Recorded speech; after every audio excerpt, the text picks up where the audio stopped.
Very good morning. Everybody is welcome in his class. Wordsworth as a poet continue है. 2 videos के बाद ये 3rd video है Wordsworth पर. हम वर्ड्सवर्थ के पोएम्स की चर्चा कर रहे हैं.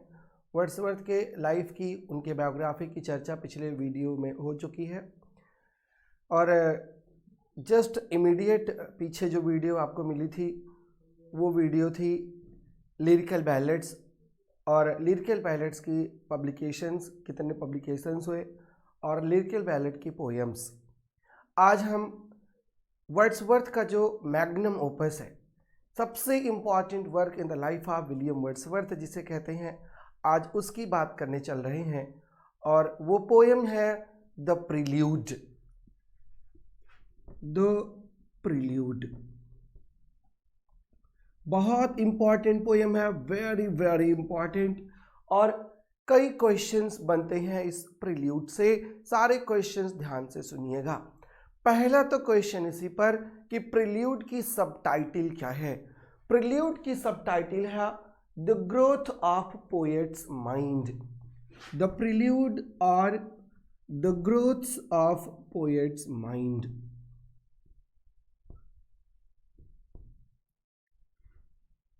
The growth of poet's mind. अब बिल्कुल यहीं से ये क्लियर है कि the poem prelude is the autobiography of William Wordsworth. Title यहीं पर एंड नहीं होती है. द प्रिल्यूड और the growth of poet's mind, और उसके बाद फिर इसी टाइटल में लिखा है an autobiographical poem, right? An autobiographical poem. अब देखिए यहीं से कितने क्वेश्चन बन गए हैं. एक तो क्वेश्चन बन गया कि प्रिल्यूड पोएम किसकी है, question number 1. Question number 2, prelude की सबटाइटल क्या है, और क्वेश्चन नंबर 3 ये है कि वर्ड्सवर्थ की कौन सी पोएम ऑटोबायोग्राफिकल पोएम है. इतनी चीज़ें यहीं से क्लियर हैं from the very title of the poem the prelude. Prelude का मतलब क्या होता है, ये सेकेंडरी नंबर है. Primarily there are 3 questions. Who composed the poem prelude, second number what is the subtitle of the poem, and third number which one of Wordsworth's autobiographical poem. ये चीज़ें यहीं से क्लियर हैं और autobiographical poem तक हमने बता दिया. नेक्स्ट पॉइंट जो है कि लिखी कैसे है. The entire poem is written in blank verse.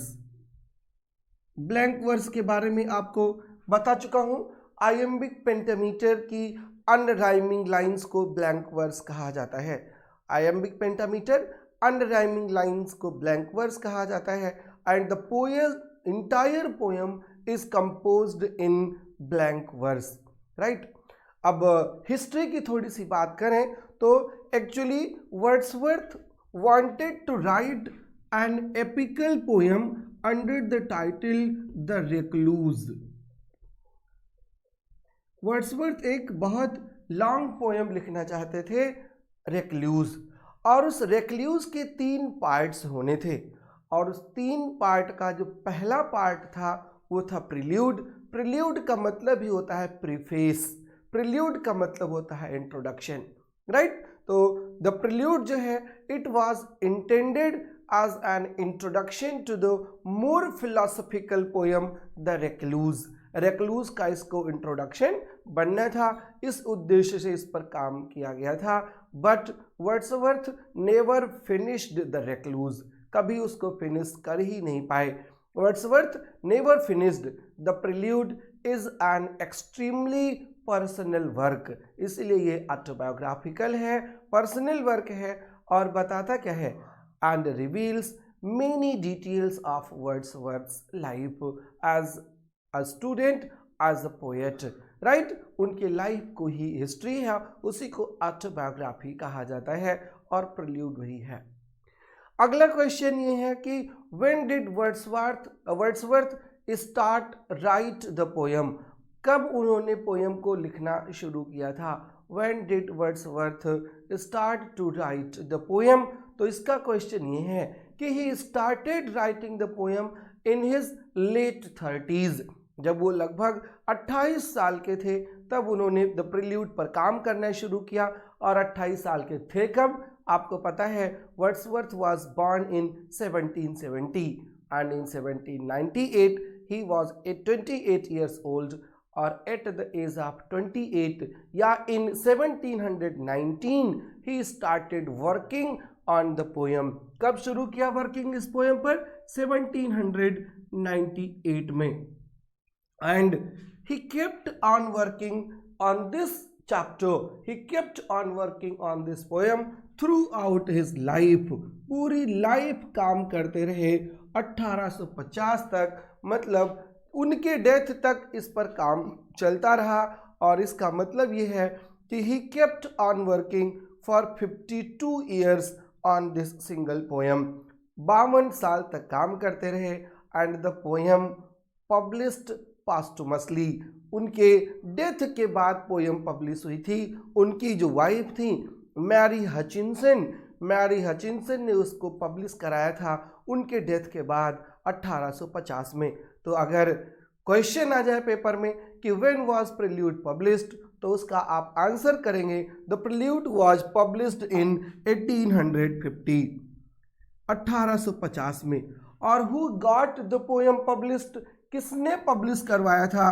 तो उसका आप आंसर ये लगाएंगे मैरी हचिनसन। मैरी हचिनसन के बारे में आपको बता ही चुका हूँ। मैरी हचिनसन उनकी वाइफ का नाम था, उन्होंने ही उसको पब्लिश करवाया था, राइट। और ओरिजिनल टाइटल क्या थी पोएम की, ये भी देखिए। तो original title of the poem was, बताइए, गेस करिए ओरिजिनल टाइटल क्या थी। इतनी सारी टाइटल्स हैं, आपको सारी चीज़ें याद रखना है अगर आपको टीचर बनना है तो। The original title of the poem was to Coleridge. Coleridge उनके फ्रेंड थे और कॉलरिज ने एक्चुअली प्लान बनाया था एक फिलोसफिकल पोएम लिखने का, but later he quit the idea and not quit the idea but he gave the idea to Wordsworth and Wordsworth started writing the prelude, right। Wordsworth never gave the poem a title, कभी उन्होंने poem को title नहीं दिया, सिर्फ इतना कहा called it the poem, right। सिर्फ poem to Coleridge इतना ही कहा उन्होंने कि जो इसकी टाइटल होगी वो होगी पोएम टू कॉलरिज, इसके ज़्यादा कुछ नहीं, उन्होंने टाइटल फिक्स ही नहीं किया। इस भी एक क्वेश्चन है, क्लियर। ये भी एक क्वेश्चन है कि ओरिजिनल टाइटल क्या थी। तो Wordsworth didn't give any title but initially he called this poem to Coleridge, right. And later when the poem was published it was dedicated to Samuel Taylor Coleridge. Samuel Taylor Coleridge उनके friend थे, बाद में कुछ disagreements भी हुए जब वो Germany गए थे। ये सारी चीज़ें आप बायोग्राफी में कर चुके हैं। आइए प्रेल्यूड पर ही डिटेल डिस्कशन करते हैं ताकि आपका क्वेश्चन छूटे नहीं। पब्लिश हुआ था after the death of William Wordsworth in 1850 and title किसने दिया था? जो टाइटल अभी हमने आपको बताई, प्रेल्यूड, द प्रेल्यूड और the growth of poet's mind and autobiographical poem. Wordsworth ने तो टाइटल दिया नहीं, कॉलरिज की डेथ हो चुकी थी। Then who give the title to the poem, ये भी एक क्वेश्चन है। The title was given to the poem by his widow Mary Hutchinson उनकी विडो थी, उन्होंने ही पब्लिश करवाया और उन्होंने ही उसको टाइटल दिया था, clear. There are 3 versions of Prelude. Prelude का एक वर्जन भी नहीं है, 3 वर्जन है। वैसे आपको लास्ट वाला ही वर्जन माइंड में रखना है, but for the sake of information and for the complexity जो है एग्जामिनेशन की, उसके अकॉर्डिंग आपको तीनों वर्जन बता देता हूं। 3 वर्जन्स में जो फर्स्ट वर्जन अपीयर हुआ था, फर्स्ट वर्जन अपीयर हुआ सबसे पहले 1799 में। इन 1799 फर्स्ट वर्जन अपीयर हुआ प्रेल्यूड का और इसका नाम था 2 part Prelude. In 1799 it was called 2 part prelude.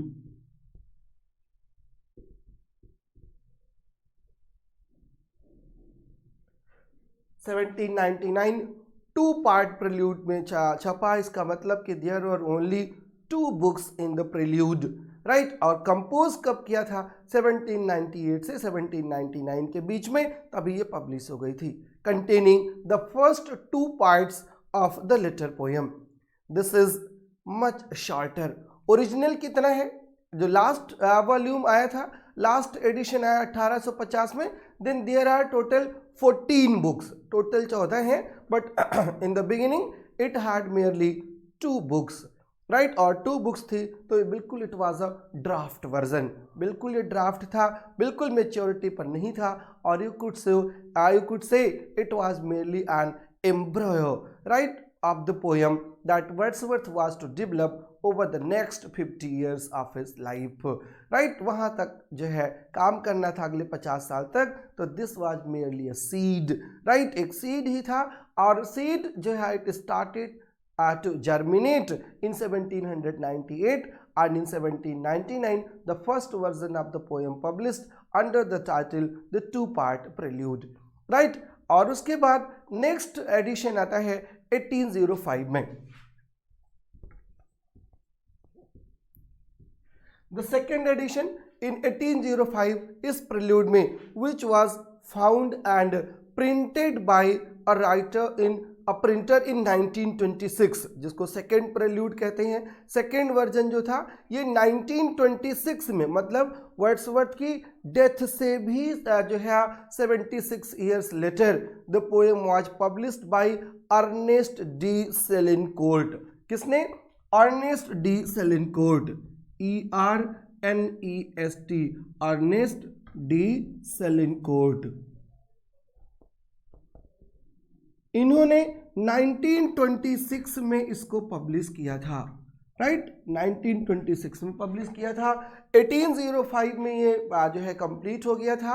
और it was found and printed by Ernest de Selincourt in 1926। और इस वर्जन में there were total 13 books, total 13 books थी 1805 के वर्जन में। और फिर फाइनल वर्जन आता है इन 1850, और फिर नाम होता है the prelude, growth of poet's mind and autobiographical poem. And finally it contained how many books? Finally it contained 14 books. अब अगर आएगा पेपर में कि प्रिल्यूड में कितनी बुक्स हैं, तो आप आंसर क्या करेंगे? प्रिल्यूड में 14 बुक्स हैं। Actually William Wordsworth wanted to surpass John Milton's Paradise Lost. John Milton की पैराडाइज लॉस्ट में 12 बुक्स हैं, और मिल्टन के पैराडाइज लॉस्ट को सरपास करना चाहते हैं वर्ड्सवर्थ, और इसलिए वर्ड्सवर्थ 14 बुक्स पर आ जाते हैं।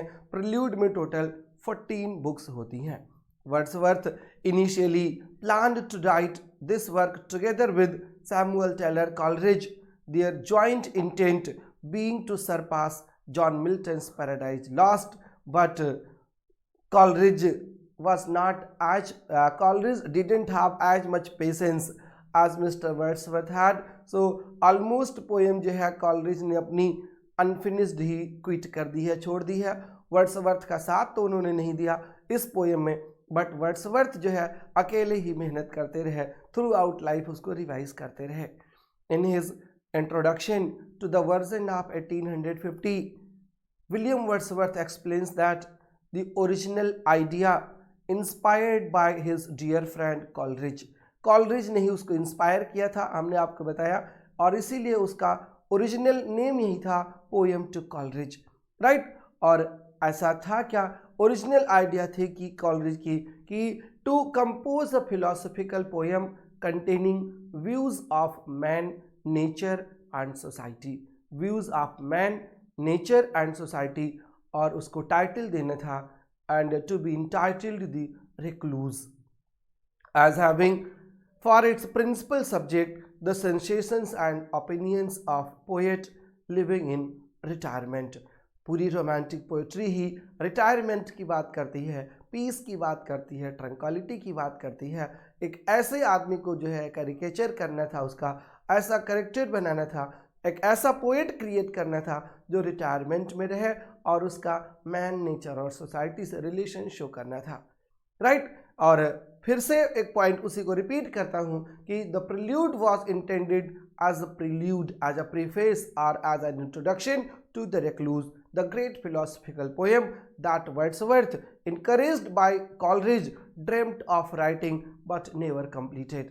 It is one of the ironies of literary history that Wordsworth, lamenting in verse his own inability to write a great poem, right, irony ही है कि in the poem he laments that he is not a great poet, he is not a good poet, he cannot write a longer poem, ऐसा वो poem में बताते हैं।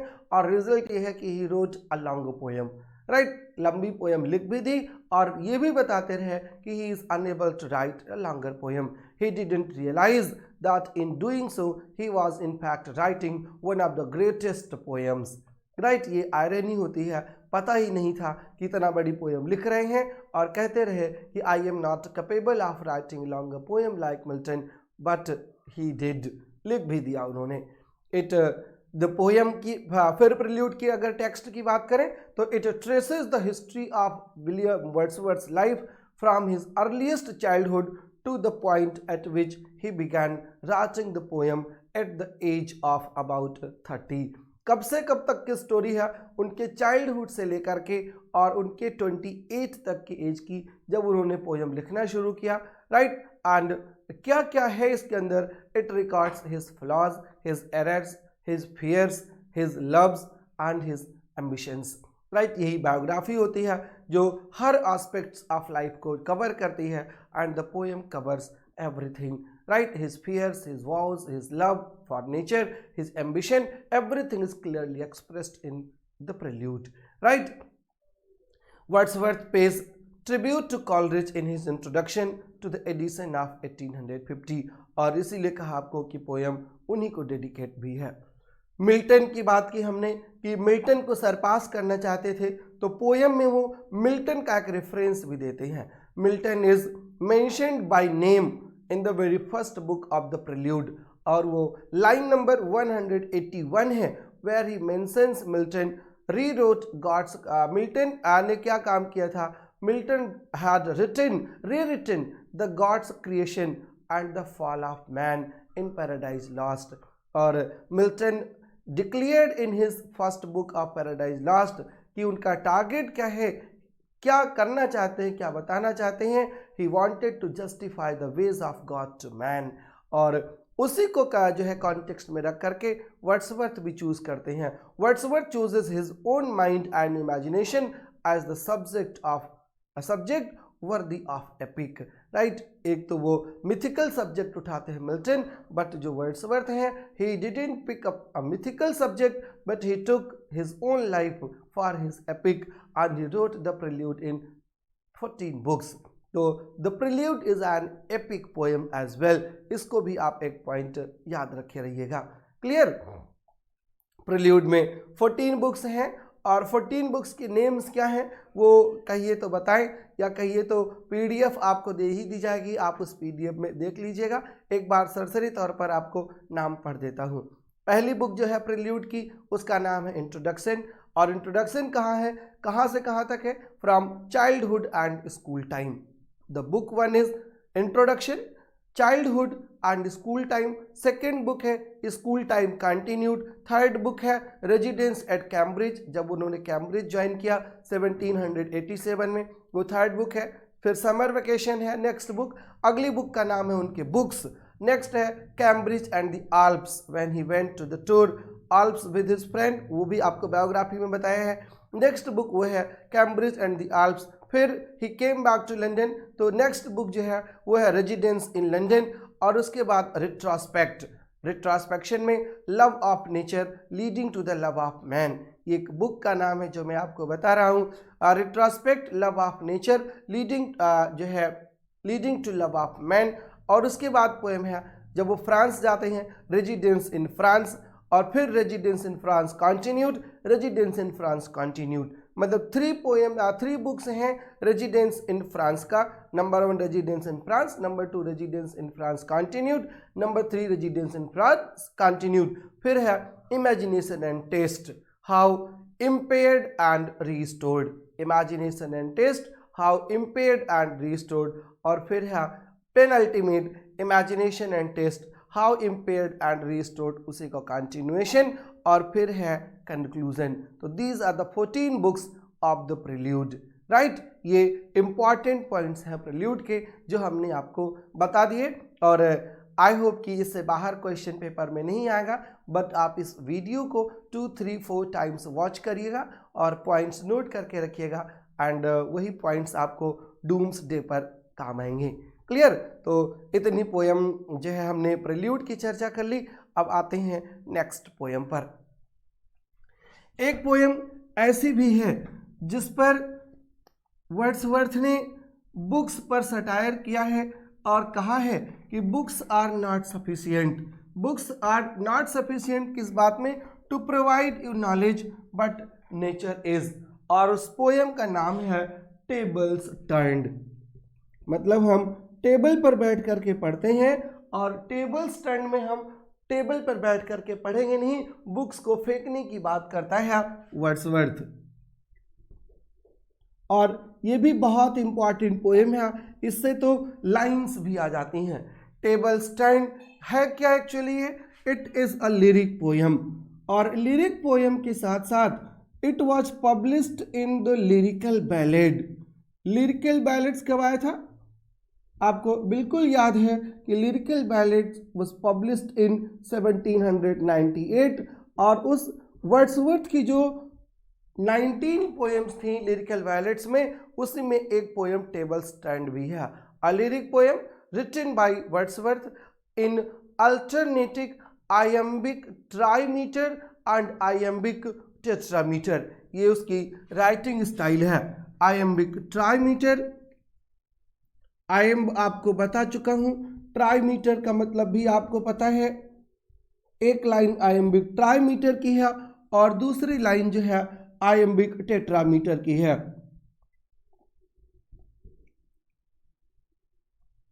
Try माने 3, tetra माने 4। Iambic trimeter और आयम्बिक टेट्रामीटर की lines में अल्टरनेटिंग राइम्स में लिखी है। और राइम स्कीम जो है बहुत सिंपल है, A B A B, right. The rhyme scheme is A B of the poem tables turned, right. Simple rhyme scheme is A B, और इसी को जो है बैलेड कहा जाता है। Rhyme scheme is balladic, balladic means ballad, and the musical composition is mirrored by the bird song in the poem. Table turns begins with the same addresses as एक और जस्ट इसके पहले की पोएम थी lyrical ballads में, उसका नाम था एक्सपोस्टुलेशंस एंड रिप्लाई। और एक्सपोस्टुलेशन एंड रिप्लाई को टेबल्स टर्न का पार्टनर पोएम कहा जाता है। एक्सपोस्टुलेशन एंड रिप्लाई,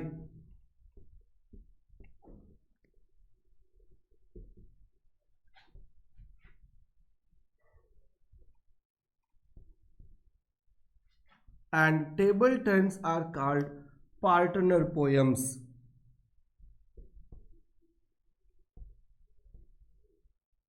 और दोनों ही पोएम एक बंदे को एड्रेस्ड हैं, और वो विलियम वर्ड्सवर्थ का फ्रेंड था और उसका नाम था मैथ्यू।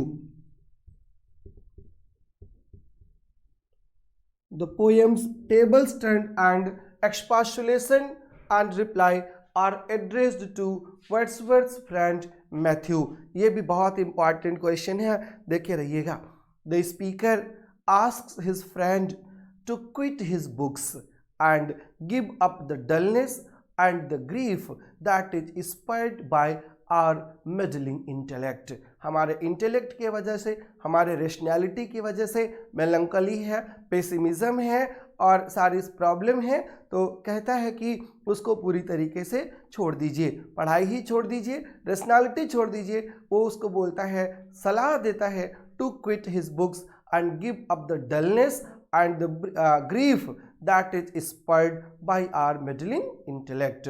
हमारे इंटेलेक्ट की वजह से जो ग्रीफ है, जो दुख है, उसको पूरी तरीके से छोड़ने की बात करता है। और नेचर क्या है? नेचर वर्ड्सवर्थ के लिए हमेशा टीचर होता है, और उसी की बात इसमें भी करते हैं। The theme of nature as a teacher is present throughout the poem, but the sun and the woodland. लिनेट की जो बात करता है कि do more than just act as an interlocutor, they also engage the speaker and his friend in an experience that is primarily auditory. उसकी बात कर रहा होता है जो बिल्कुल प्राइमरी ऑडिटरी चीज़ें होती हैं इस पोएम में. क्विटिंग बुक्स की बात करता है और बोलता है one impulse of the वर्नल would can teach you more than, right, जितना इंटायर नॉलेज है एक वर्नल वुड का इम्पल्स उसको टीच कर सकता है, उसको पढ़ा सकता है, क्योंकि सबसे अच्छा जो टीचर है वो नेचर होता है. इसी की बात टेबल 10 में कर रहा होता है.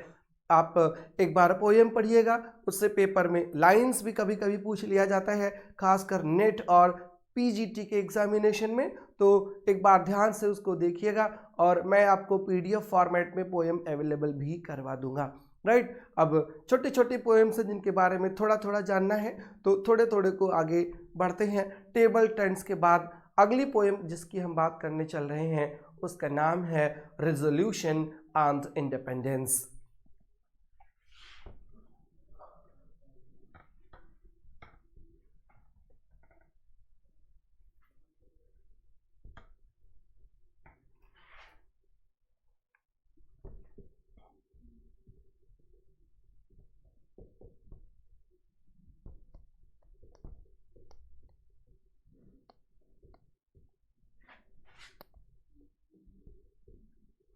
रिजोल्यूशन एंड इंडिपेंडेंस, और इसकी एक अल्टरनेटिव टाइटल भी है और उसका नाम था leech gatherer.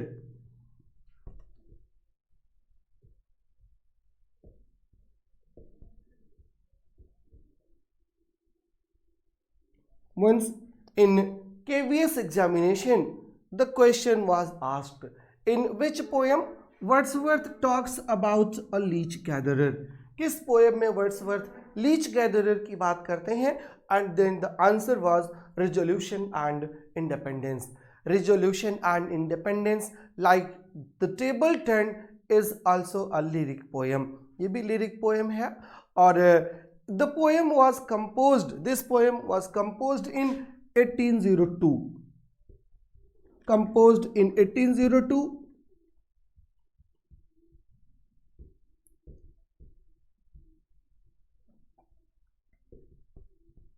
And it's a lyric poem 1802. और पब्लिश कब हुई थी अगर पूछा जाए तो पब्लिश हुई थी इन 1807, राइट. पब्लिश हुई 1807 में, लिखी गई थी 1802 में. और 1807 में एक पोएट्री का वॉल्यूम आया था वर्ड्सवर्थ का और उसका नाम था पोएम्स इन 2 वॉल्यूम्स, राइट. किसमें छपी थी? Poems in 2 volumes.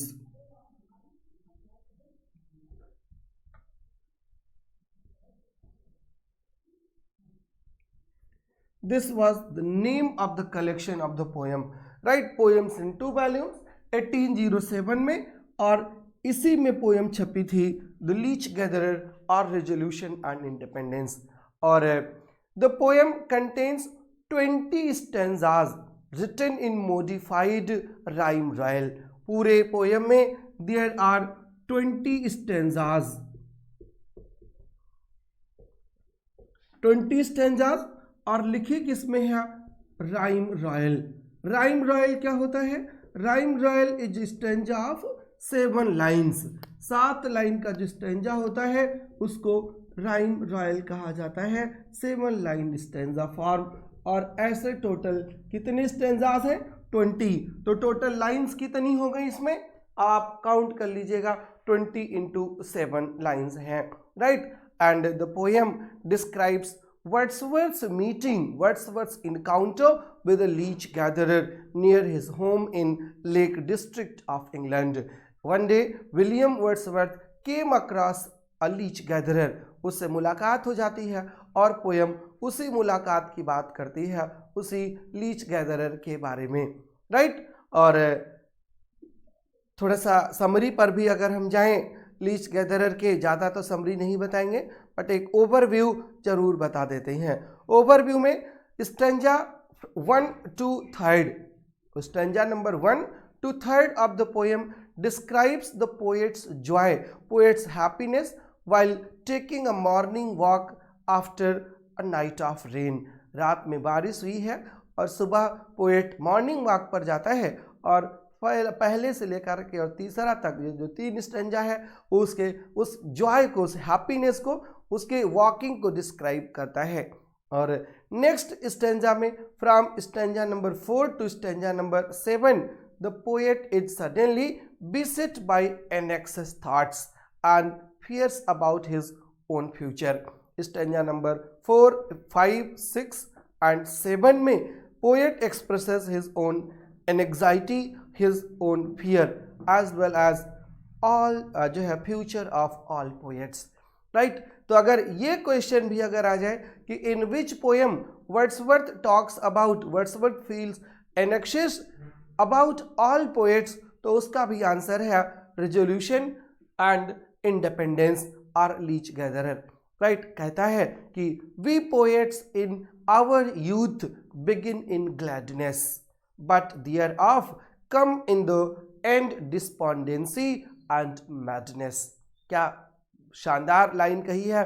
We poets in the youth begin in gladness, youth in the beginning of the career we are very happy when we start composing poem but thereof जैसे जैसे बढ़ते हैं come in the end despondency and madness, last में क्या होता है only melancholy, only pessimism, only frustration ही हाथ आती है और कुछ नहीं।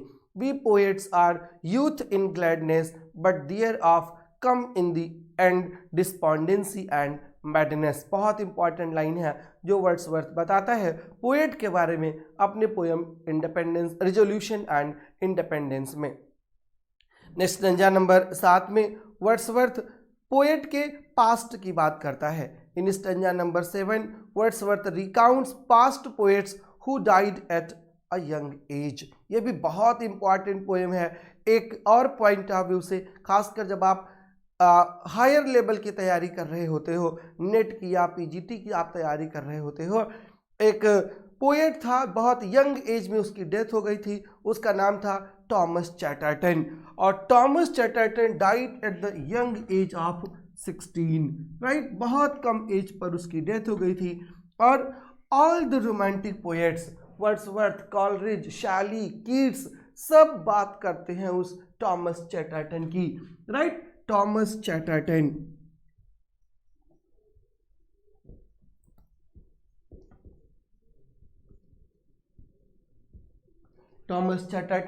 was an English poet whose precocious talents ended in suicide at the age of 17, right? Suicide कर लिया था उसने, और सुसाइड क्यों किया था? Because of poverty, right? He was an influence on romantic artists of the period such as Shelley, Keats, Wordsworth and Coleridge।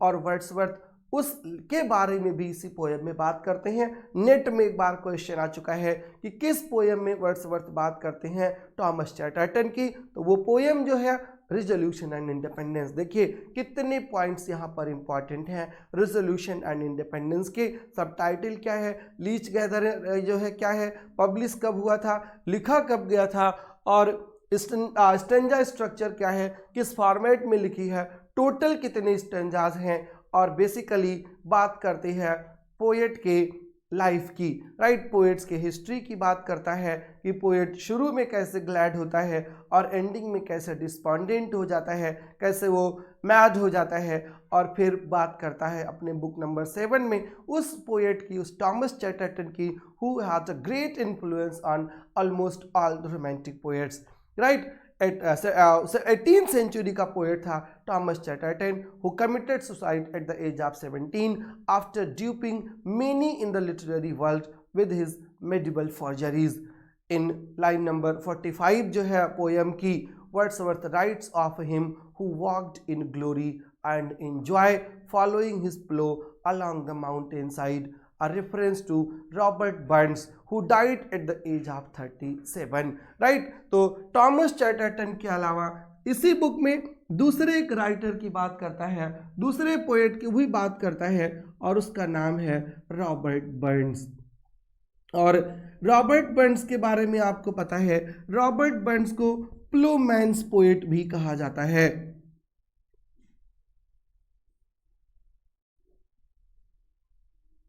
Robert burn को प्लूमैन्स poet कहा जाता है।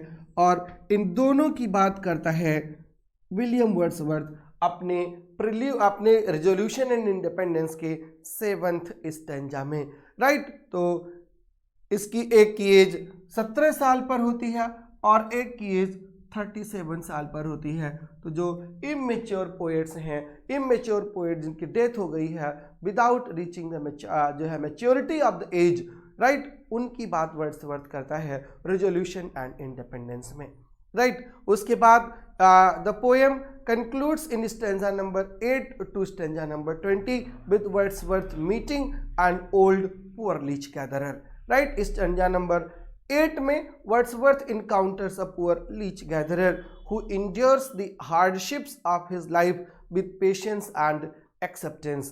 The poet recovers from his dejection and views the man as having been sent to give me human strength by apt admonishment, राइट। Poem 8वें से लेकर के 20वें तक का जो स्टैंजा है वहाँ पर वो लीच गैदरर की बात करते हैं। तो ये पॉइंट्स जो है इम्पॉर्टेंट थे इस पोएम से, जिसका नाम था लीच गैदरर और the resolution and independence. Clear. अब नेक्स्ट पोएम पर आते हैं।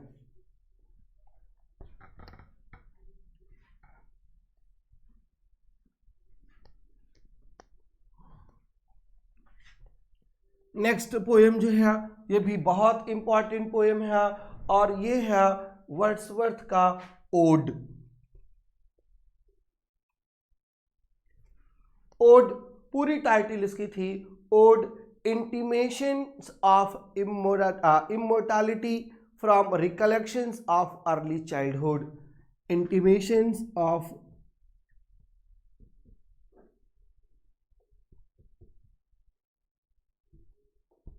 immortality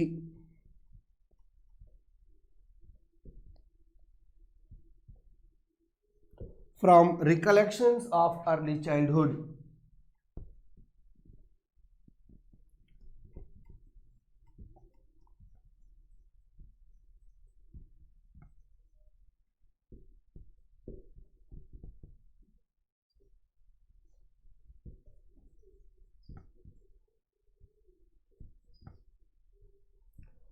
this was the full title of the ode और इसी को जो है इमोर्टैलिटी ओड कहा जाता है।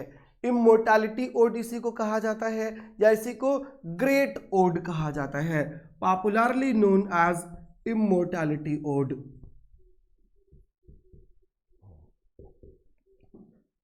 ओड होता क्या है वैसे? Ode is a celebratory poem. Ode एक सेलिब्रेशन की पोयम होती है, बहुत हाईली एलोजाइज्ड मैनर में लिखा जाता है ओड। और ग्रीक ओड में जो है दो टाइप के ओड थे, पिंडारिक ओड और जो है होरेशियन ओड। इंग्लिश ओड जो था उसको जो है क्या कहा जाता है?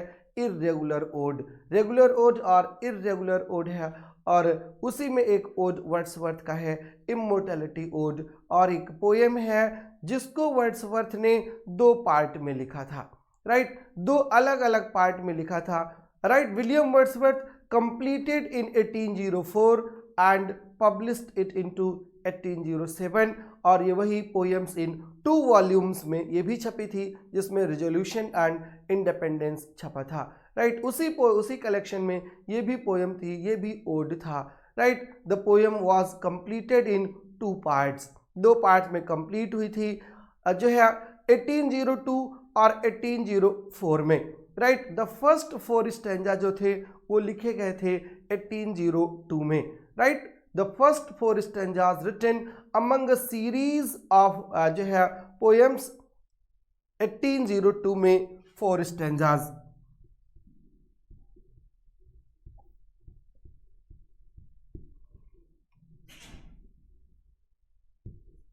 इन 1802 4 स्टैंजाज और फिर the first part of the poem was completed on 27th March 1802 and a copy was provided to Wordsworth's friend and fellow poet Coleridge। Coleridge को दिया गया था उसको पढ़ने के लिए, कॉलरिज ने उसको पढ़ा और रिस्पॉन्स में Coleridge wrote another sonnet, another ode, और उस ओड का नाम रखा dejection and ode, right. In response to Wordsworth's immortality ode, Coleridge wrote another sonnet, another ode, and the name of the ode was Ode, नहीं, the name of the ode जो था वो था Dejection and Ode।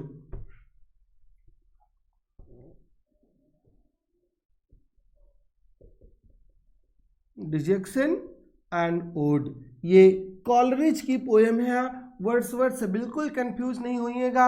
जब Coleridge को दिया गया था first 4 stanza of the poem review करने के लिए, Coleridge read the poem, Coleridge read the ode and responded with another ode, and that ode was ode, a dejection and ode।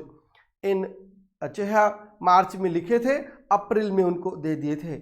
और the 4th stanza of the ode जो है it ends with the question, कहाँ question पर end होता है, and Wordsworth was finally able to answer it with 7 additional stanzas completed in early 1804। तो शुरुआत में 4 स्टैंजा थे और फिर वर्ड्सवर्थ 7 स्टैंजाज में और लिखते हैं इस पोएम को 1804 में 7 स्टैंजाज। तो टोटल कितने स्टैंजाज हो गए? टोटल स्टैंजाज हो गए 11, 4 + 7, तो there are total 11 stanzas in the poem, and the poem was completed in 1804 and published in 1807. It was first printed as ode in 1807 and it was not until 1815 that it was edited and reworked to the version that is currently known, Ode Intimation of Immortality, right। 1815 में revision करते हैं, correction करते हैं और वही version हमारे पास आज available है जो उनका 1850 का एडिटेड वर्जन है। हमने आपको बताया कि ओड पिंडारिक ओड होते हैं, होरेसियन ओड होते हैं, इर्रेगुलर ओड होते हैं। अगर आपके पेपर में आ जाए कि इमोर्टैलिटी ओड कौन सा ओड है, तो इमोर्टैलिटी ओड जो है एक पिंडारिक ओड है। इमोर्टैलिटी ओड जो है पिंडारिक ओड है।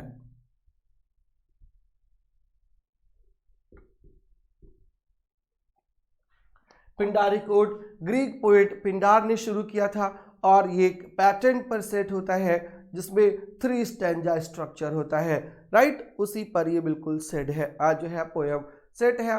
11 पिंडार स्टैंजाज हैं, पिंडारिक ओड है and it combines aspects of Coleridge conversation poems, right. Coleridge की कन्वर्सेशन पोएम की एक सीरीज थी और वैसे कॉलरिज की एक पोएम थी द नाइटिंगेल अ कन्वर्सेशन जो लिरिकल बैलेट में पब्लिश हुई थी और उसी को कंबाइन करता है, उसी एस्पेक्ट्स को कंबाइन करता है वर्ड्सवर्थ अपने इस पोएम में। और उसके साथ साथ the poem also refers religious sentiments of the Bible and the works of Saint Augustine and aspects of the elegiac and apocalyptic tradition. Elegy का ट्रेडिशन यहीं पर है, बाइबल का ट्रेडिशन यहीं पर है, रिलीजियस सेंटिमेंट्स यहीं पर है, सबका है। और फाइनली अगर देखा जाए तो it is split into 3 movements, 3 movements में जो है बांटा भी गया है, उसको स्प्लिट भी कर दिया गया है।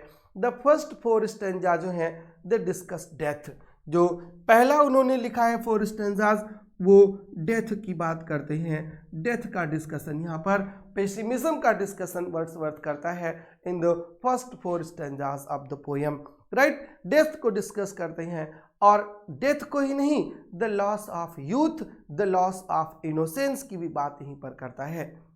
नेक्स्ट जो 4 स्टैंजाज हैं वो डिस्क्राइब करता है how age causes man to lose sight of the divine. जैसे जैसे आदमी बड़ा होता है वैसे वैसे वो ईश्वर से, भगवान से दूर होता जाता है। वो अगले 4 स्टैंजाज में बात करता है कि हाउ मैन लूजेज जो है हिज डिवाइन साइट, कैसे वो डिवाइन चीज़ों को देख नहीं पाता, उसकी बात करता है। और जो फाइनल के 3 स्टैंजाज बचते हैं, the final 3 stanzas the poet expresses hope that the memory of the divine allow us to sympathise with our fellow man. Last में हमारी मेमोरी ही बचती है और उससे सिंपैथाइज करता है poet.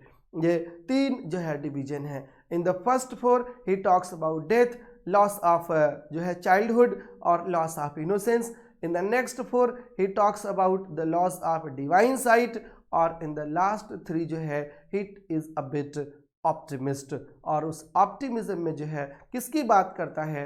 He hopes that the memory of the divine जो है it will allow us to sympathise with our fellow man. Sympathy का तो काम करेगी ही ये। The poem relies on the concepts of free existence, the idea that the soul existed before जो है द बॉडी। सोल पहले है और बॉडी बाद में है, इसी की एग्जिस्टेंस की बात करता है, इसीलिए इमोर्टैलिटी है। जो सोल है वो इमोर्टल है, पहले भी थी, बॉडी बाद में मिलती है और फिर से जो है वो सोल जहाँ से आई है वहीं पर चली जाएगी। यह है द कंसेप्ट ऑफ फ्री जो है pre existence, the idea that the soul existed before the body to connect children with the ability to witness the divine within nature. और जैसे जैसे बच्चा मेच्योर होता है, as the children mature they become more worldly and lose this divine vision. शुरुआत ही poem की करता है child is the father of man से। तो child is the father of man. In the beginning of his career जो है he is like a divine figure, और as he grows up he loses his जो है divine side and he gets involved in materialistic world. जैसे जितना materialistic world में जाता है, उतना सांसारिकता में जाता है, उतना ईश्वर से दूर होता जाता है। Right, they become more worldly and lose this divine vision, and the word reveals Wordsworth's understanding of psychological development that is also found in his poem, in his biographical poem The Prelude। Psychological जो है development की बात करता है अपने word में। Right, और बहुत इम्पॉर्टेंट वर्ड है, आप सबने ग्रेजुएशन या पोस्ट ग्रेजुएशन में उसको पढ़ रखा होगा, एक बार जो है फिर से पढ़िएगा। इसी पोएम में चाइल्ड को जो है वो फिलोसोफर की बात करता है, thou are the best philosopher. Child ही फिलोसोफर हो सकता है, बाकी तो कोई फिलोसोफर हो ही नहीं सकता। और जो मॉडर्न क्रिटिक्स हैं, बहुत सारे जो है कमेंट्स हैं उनके, modern critics sometimes referred to Wordsworth's poem as the great ode and ranked it among his best poems, but this wasn't always the case. ऐसा कभी होता नहीं, तो क्रिटिक्स हैं अपनी अपनी राय देते रहते हैं। क्लियर। और जब पोएम छपी थी तब ये ऐसा नहीं था। Right, contemporary reviews of the poem जो है दे वर मिक्स्ड। एक पोएट था बायरन जो है पूरी तरीके से अटैक कर दिया था वर्ड्सवर्थ पर। Right, many reviewers attacking the work like Lord Byron, dismissing the work without analysis. The critics felt that Wordsworth subject matter was too low. Wordsworth के साथ ऐसी दिक्कत आती थी। क्यों आती थी? क्योंकि लोगों का, वर्ड्सवर्थ का ये मानना था कि poetry should be written in the language of common man, poetry should deal with the problem, with the current situation of society. Common man की बात करनी चाहिए, और ये कॉमन मैन वाली भाषा जो बड़े बड़े पोएट्स थे उनको समझ में नहीं आती थी, इसलिए उन पर लो होने का एलिगेशंस लगाया जाता रहता था। तो लॉर्ड बायरन भी उसी में से एक थे। राइट, और लॉर्ड बायरन ने इसीलिए उनके ऊपर हमला बोल दिया था। क्लियर। तो ये प्रिल्यूड की बात हो गई, ये बात हो गई टेबल स्टर्न की, ये बात हमने आज कर लिया जो है रिजोल्यूशन एंड इंडिपेंडेंस की और द प्रिल्यूड के स्ट्रक्चर की। आज के इस वीडियो में इतना ही। अगली वीडियो में कुछ और पोएम्स को लेकर के आपके समक्ष फिर से प्रस्तुत होंगे। तब तक आप हैप्पी रहिए, हेल्दी रहिए, एंजॉय करते रहिए लाइफ को और वीडियो को वॉच करते रहिए, अपनी तैयारी जारी रखिए। Thank you.